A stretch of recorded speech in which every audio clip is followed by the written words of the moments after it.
转载自百家号作者。现是北京时间10月6日，勇士队在西雅图超音速队曾经的主场挑战国王队，最终他们以122-94的比分大胜28分。这场比赛最大的取胜功臣毫无疑问是汤普森，他在首节一上来就火力全开，前9分钟独砍19分，帮助勇士队在首节以39-18领先。有了首节的试探，加上出色的基础之后，勇士队在第2节再次打出了35-26的攻击波，半场28分的领先优势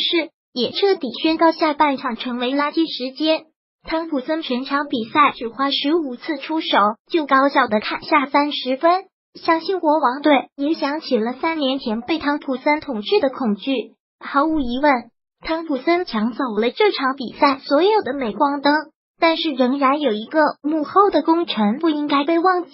他就是身披15号球衣首发出场的达米恩·琼斯。从数据上看，他7分7篮板2盖帽并不算出彩，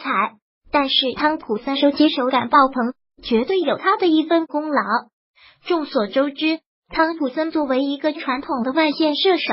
在3分线外的出手比较依赖队友的掩护，而今天给汤普森掩护的主角就是这个年轻的2年级新秀。他拥有2.13米的身高和111公斤的体重，可以给汤普森提供非常好的掩护质量。除此之外，琼斯还展现出了不错的球商，在汤普森连续命中3分遭到重点盯防后，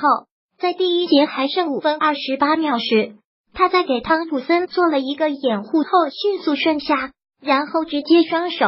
扣篮得分，还造成了对手的犯规。相信坐在教练席的史蒂夫·科尔对于这个回合也是相当满意的。勇士队今年夏天在中锋位置上经历了较大的变动，帕楚利亚和麦基都离开了勇士队，老将维斯特也选择了退役。虽然考辛斯毫无疑问占据了先发位置，但是在队内第2中锋的竞争中，对比鲁尼和贝尔，很显然琼斯并没有掉队。